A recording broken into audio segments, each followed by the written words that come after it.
ब्राह्मण बन गए, यही सब कुछ नहीं है। लेकिन ब्राह्मण बनने के बाद अव्यक्त मिलन का अनुभव करने का सर्वप्रथम आधार है कि इतना बाबा के साथ गहरा स्नेह, प्यार, जितना बाबा के साथ हमारा गहरा प्यार है, तो खींच होगी अंदर से कि बाबा ने इतना साल हम बच्चों की पालना साकार में की, अब बाबा की एक ही चाहना है कि बच्चे अव्यक्त वतन में आए।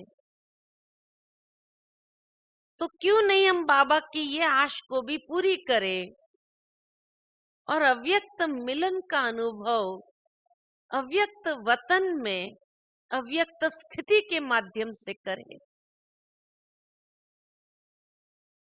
तो जितना गहरा बाबा के साथ हमारा स्नेह है, प्यार है, ये हमें उस स्थिति में ले जाने के लिए विशेष आधार बनेगा।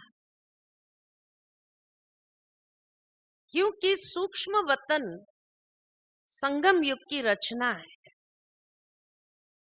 और ये सिर्फ ब्राह्मणों के लिए। आरंभ से बाबा ने कई मुरली में ये बात बताई है कि सूक्ष्म वतन में ब्राह्मण और देवताओं का मिलन होता है। वो दुनिया है ही मिलन के अनुभव के लिए, जहां शिव बाबा भी आकर के संपूर्ण ब्रह्मा में हम बच्चों के साथ मिलन मनाते हैं। संगम युग की स्वेज जिसको कहा जाए, ये सूक्ष्म वतन में ही होती है और ये मिलन का अनुभव कराने के लिए ही है। इस दुनिया में अगर परमिशन है जाने की सूक्ष्म वतन में, तो सिर्फ ब्राह्मणों को है। भक्त भी नहीं जा सकते हैं। भक्तों को साक्षात्कार हो सकता है, लेकिन सूक्ष्म वतन में जा नहीं सकते।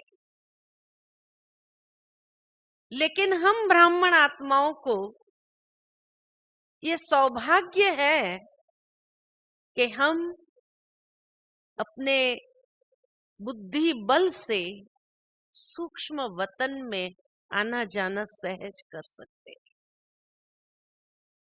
तो संगम युग की ये कितनी बड़ी लॉटरी है हम बच्चों के लिए, कितना बड़ा उपहार है भगवान का कि जब चाहो तब आ जा सकते हैं वतन में और बाबा के साथ का अनुभव कर सकते हैं।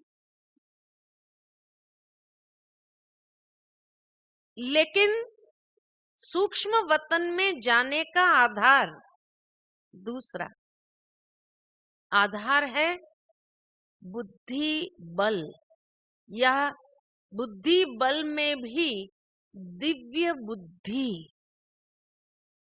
जितनी हमने अपनी बुद्धि को दिव्य बनाई है, उतना सूक्ष्म वतन में जाना सहज हो सकता है। और बुद्धि दिव्य कैसे बनती है? तो अव्यक्त स्थिति का अनुभव करने के लिए व्यक्त भाव, व्यर्थ भाव, व्यक्त भावनाएं, व्यर्थ भावनाएं, उससे जिसने अपनी बुद्धि को फ्री किया हुआ है, उसकी बुद्धि दिव्य बन सकती है। अगर व्यक्त बातों में, व्यक्त भाव में बहुत सहज हम खींच जाते हैं, व्यर्थ की बातों में, व्यर्थ चिंतन, पर चिंतन, पर दर्शन, इसमें अगर बुद्धि हमारी लगी रही तो वो अव्यक्त मिलन का अनुभव नहीं कर सकते हैं। इसीलिए बाबा ने कई मुरलियों में ये बात कही है कि अव्यक्त मिलन का अनुभव करने के लिए बुद्धि रूपी पांव इस देह रूपी धरनी से ऊपर उठना चाहिए।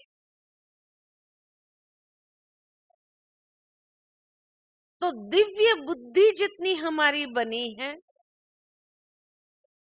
समर्थ बुद्धि जितनी हमारी बनी है, उतना ये अव्यक्त मिलन का अनुभव करना सहज हो जाएगा। क्योंकि जिस तरह व्यक्त भाव और व्यक्त भावना पर चिंतन, पर दर्शन या व्यर्थ चिंतन से अपने आप को मुक्त करते हैं, तो धीरे धीरे बुद्धि के अंदर ताकत भरने लगती है। व्यर्थ और व्यक्त में बहुत एनर्जी ड्रेन होती है, लीकेज बहुत हो जाता है।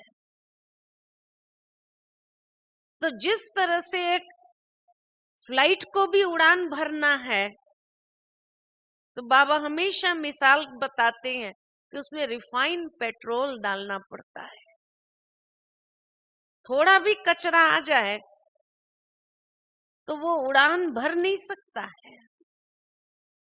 वो कचरा इंजन को ये कर देगा और एक्सीडेंट क्रिएट हो जाएगा।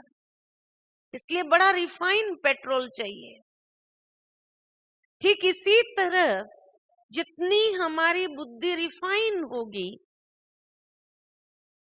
ज्ञान के मनन चिंतन से जितना हम बुद्धि को रिफाइन करते जाए, तो व्यर्थ की बातों का चिंतन, व्यर्थ बातें जिसके अंदर बहुत कचरा है, तो जितना इस किचड़े से हम अपनी बुद्धि को ऊपर रखेंगे,